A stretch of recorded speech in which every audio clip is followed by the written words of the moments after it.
This is the instructional video for you to learn how to do assignment number 13, the picture collage. You need to go out to the downloads folder and download this picture. I think it's number 33, the dog. It'll look like this.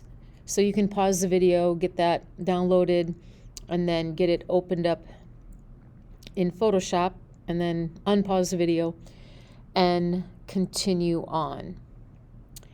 Okay, so you should have your 33 dog file downloaded and then open it. Now what we're going to do is we're going to figure out how to remove this background of this dog, and we're not going to take time to perfect it. We're just going to kind of understand the mechanics of how to do it. When you do your own assignment, you'll have to spend more time doing the masking and getting that selection done really well. So because we're going to alter this picture, we actually have to come over here to the layers panel. I'm going to turn off my properties panel so I can see my layers better. Oops, there, I can't get that one. Let me turn off my color. All right, so there's my layers panel right here. Okay. I'm going to unlock it, and that's what you need to do too, because now that will give you the ability to do some editing to it. And so what we want to do is we want to select the dog. So again, you pick kind of whatever tool you think will work the best. I'm going to use the object selection tool and just kind of box in my dog here the best I can. See how well the computer goes to selecting what I actually want. Oh, it did fairly well. Now, again, for your assignment that you're going to do, you would want to clean this up a little bit. Down here it missed a little bit over here it's off a little bit. But for practice purposes, we're just going to take whatever we get. Okay? So we've selected the dog. Now remember, what we actually want to do is remove the background. Right now our dog is selected, and so we need to do the inverse selection. So you come up to the select menu and you do inverse.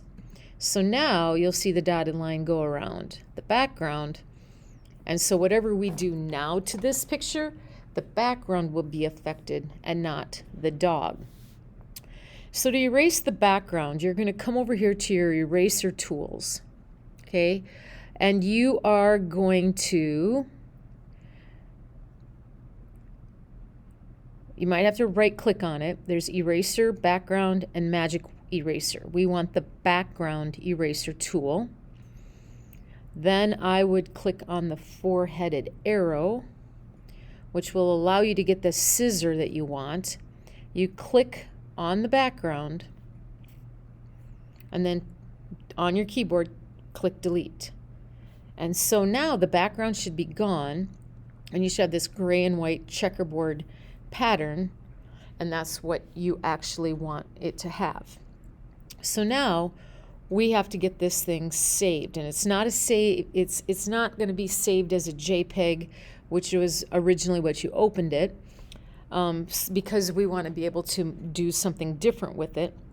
So what you actually are going to do is you're going to go to the file menu. You're going to do save as,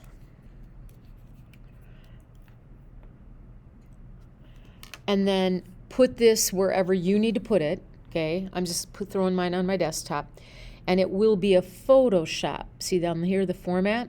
You want it to be a Photoshop file. And let's rename the file to no background dog. PSD. It's going to be a Photoshop file. I know, and it doesn't have any layers, but that's what we want it to be. So make sure you have all that set the way that you want it. And okay that. Okay. And so now you have the dog picture saved with the background, and you have the no background Photoshop file that you need moving on. So now we're just going to click on this tab, that X. We're going to close that file up. Click that X. Okay, so see, there's the dog. We never saved over it. There's your original. Here's the no background PSD file. Okay, So the next thing that you want to do is create a new file. You actually want to create a 12 by 10 inch piece of paper. I actually have one here. If you don't have it, like maybe you got a 12 by 8 or 8 by 10, like if you take the 8 by 10 and then just come over to the side and change that width to 12 and change that height to 10, landscape. And actually for the project it could be either. I'm just going to leave mine landscape and then go ahead and click OK. That's the paper that we want. Don't forget how to change the background color of the paper. If you use the paint bucket, you get a single color. If you pick two color swatches and choose the gradient tool, then you can create different and interesting designs for your background however you want to. Remember all the different options that are up here at the top. Then what we want to do is we want to bring in that no background dog. So you go to the file menu and you do place embedded, not open, place embedded, and then you look for the no background dog right there, the no background dog, and you place the object into the document. Okay? Now, once you get it on here, you can make it bigger, you can make it smaller, and then you can kind of place it. I'm going to put mine down here, wherever you want to, and then the check mark will commit that transform, or the enter return key will do that. Okay? And so that's kind of the process in which you do that. And you're going to, when you actually do this for your project, you'll have like 6 pictures of you. So you'll have a whole bunch of stuff over here in your layers panel. Okay? All right. The next thing that you have to be able to do to some of the objects is you have to be able to apply what's called a blending option. Okay? So let's say we want to do some kind of a blending option to the dog. Okay? It is our only layer to select with an object on it. And you're going to right click on that layer and choose blending options. Okay? So these are all the the blending options styles that you see over here. And then here are the options for the changes. By simply putting a check mark in front of it, you're not really applying anything. You can apply it, might apply it. Like I can see my dog right down here turns a little pink when I do inner glow, but I don't get any of the inner glow settings. So it's not really the check mark that you want.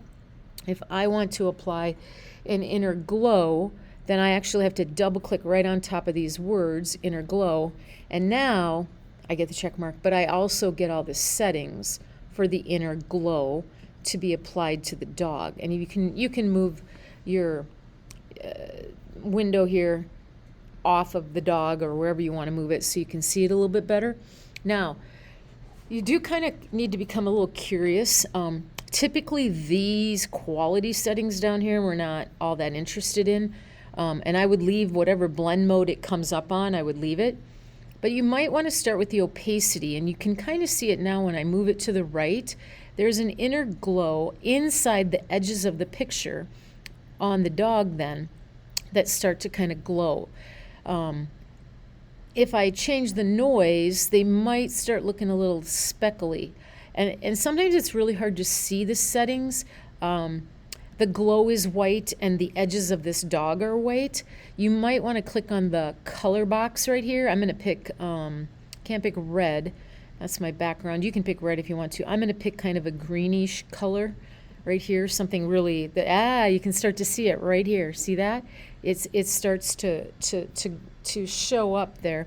Now let's change the, come down here, the size of the glow. So if I make that bigger, see how much that starts to glow on the inside of that dog?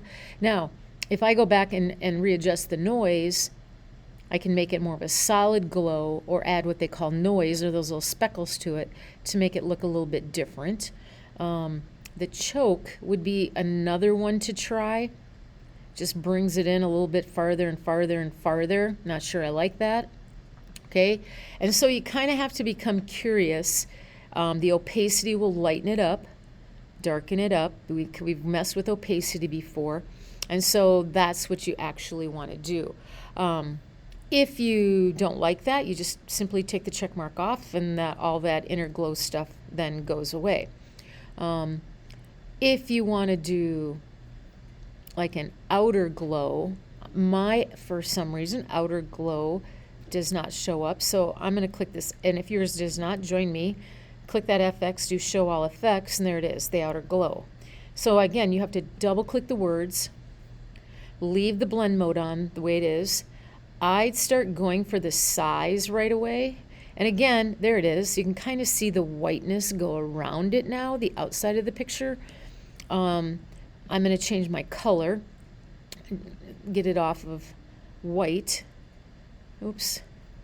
Get it onto green. There, now you can see that. Again, changing the noise, the opacity, make it a little bit darker. There you go. You can start to see it. The spread of it takes it out a little bit, and then the size of it. So that's kind of the effect we're trying to create. And this one, of course, is pretty Captain Obvious. But that's okay. We want to know that it's there. These blending options can also be applied to text, and I know in the assignment you will be doing that. We're not going to do that here. We're just going to leave it the way that it is. You can go ahead and click OK, and then make sure you remember that when you save this for assignment 13, that you actually save it as a Photoshop file, because like I said, you're going to have lots and lots and lots of layers, and so you're going to want to keep those layers preserved. So that you can work on the project from day to day. Okay, that should get you ready to go for assignment number 13, the picture collage.